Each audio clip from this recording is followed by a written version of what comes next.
Hi, boys and girls. Okay, are you ready for your review from Friday? So we're going to go over all of just the English, so our commas and quotations, and the reading work, the personification on this video. Miss V is going to be doing some review work with you about math bait and measurements, and then your science.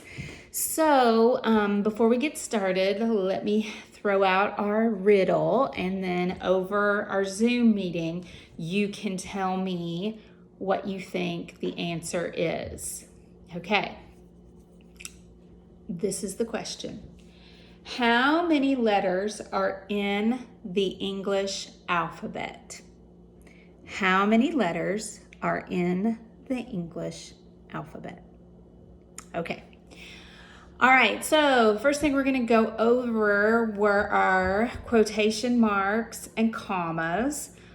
We've been practicing finding different spots to put the quotation mark and commas in. Your quotation marks may have started at the beginning of your sentence. They may have been at the end of your sentence.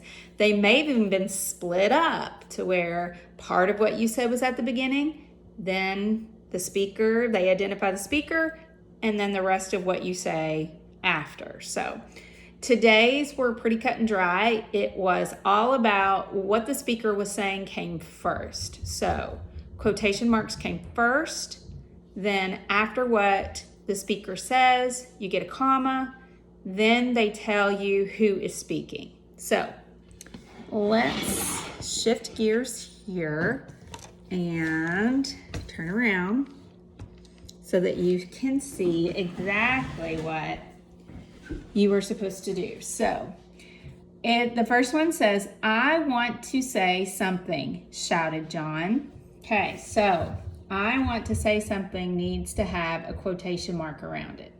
So I'm going to click on my quotation mark and I'm going to move it, not like that.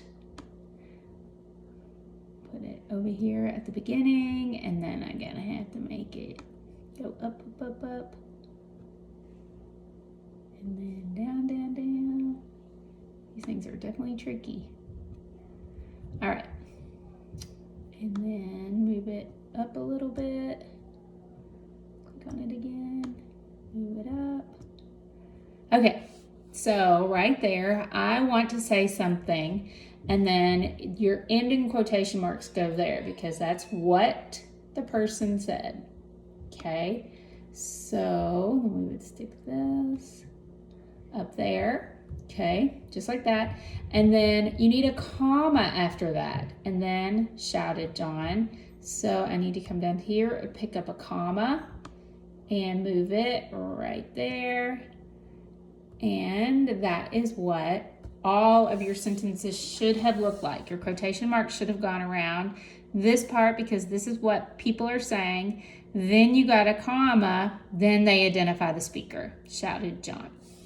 Okay. The other thing that we were working on this time was personification. And personifications, it is not easy. It's a little bit harder. So, of course, with all of these slides, which this is the last time you guys will have these, so you don't have to worry about it this week, but click on your 100 to make it bigger, okay? And so personification is when you give something that is not human-like characteristics. So in this one, we had to move the circle to answer yes or no. Was there personification or not personification? So it says, the train waited patiently for the passengers to board. Okay, a train cannot really in real life wait patiently, right? A train's either gonna go or not go, depending on who's driving the train. So to say that a train is being patient is giving a train human-like characteristics.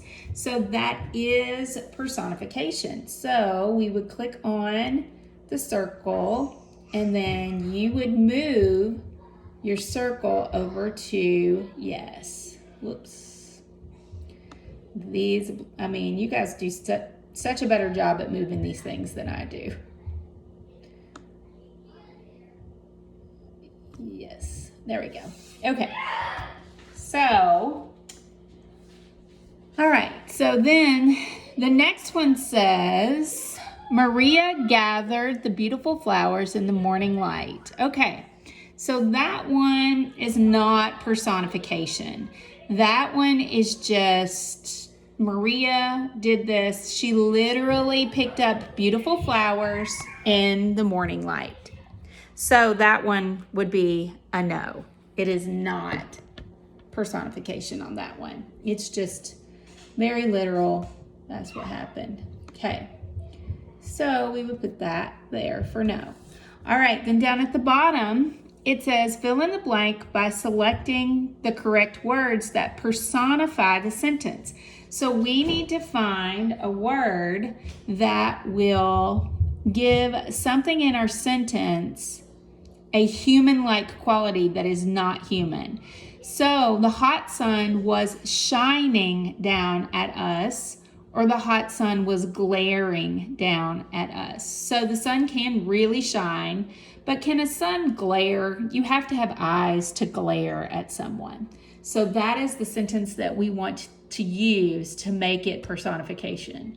So in that one, we would type the word glaring because it would give the sun a human-like characteristic. Okay, the next one says the car raced blank down the road, quickly or eagerly. Okay, so a car really can go quickly, but can a car be eager? Eager means that you're not being patient. Can a car do that? No, so if we want to give that one personification, we would say eagerly here. Okay. All right, so that is it for this review. And then I need you guys to make sure that you watch Miss Valletta's, and you're gonna have your own little riddle to answer there too. So, all right.